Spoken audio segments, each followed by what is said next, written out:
The Chamber of Broken Promises. The email arrived simultaneously on 5 phones, its subject line glowing ominously in the dark. Your presence is required.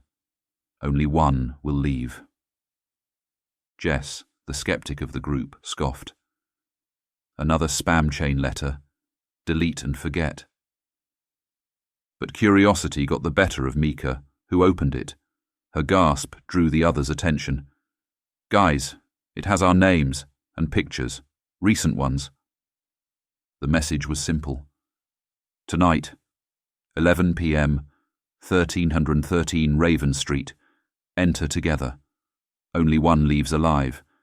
Absence means death for all. The abandoned warehouse loomed before them, its decrepit facade a stark contrast to the sleek downtown skyline behind it. A neon sign flickered weakly. Chamber of Broken Promises. This is insane, Alex muttered, running a hand through his hair. We should call the cops. Zoe, usually the voice of reason, shook her head. You saw the warning. If this is real. It can't be, Jess insisted, but her voice wavered. As the group hesitated, a metallic screech pierced the night. The warehouse door swung open, revealing a corridor bathed in pulsing red light. The door slammed shut behind them, the sound echoing in the cavernous space. Ahead, a mechanical voice crackled to life. Welcome, players. Your first challenge awaits. One must be left behind. The corridor ended in a circular room with 5 pedestals. On each sat a mask, grotesquely twisted versions of their own faces. Don your masks, the voice commanded. Remove them, and you die. Leave one behind, or none proceed. Trembling hands reached for the masks. As they slipped them on, a whirring sound filled the air. Blades emerged from the floor, slowly rising. Choose, the voice intoned, or all will fall. I can't, Mika sobbed, her voice muffled by the mask. I won't do this. The blades inched higher, now at knee level. Alex's eyes darted frantically. We have to. It's us or them. In a blur of motion, he lunged at Jess, the smallest of the group. His hands found her shoulders, shoving hard. Jess stumbled, her heel catching on the rising blades. A scream tore from her throat as she fell backward, the mask flying from her face.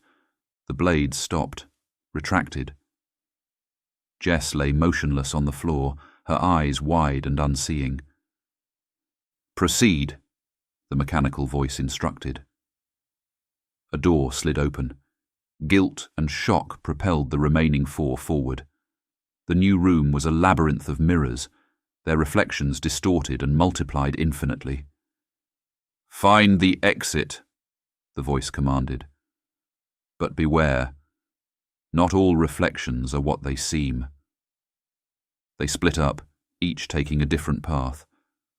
Zoe's fingers traced the cool glass as she navigated the twisting corridors. A flash of movement caught her eye. Alex? No, the build was wrong. The figure lunged, and Zoe screamed as claws raked across her arm.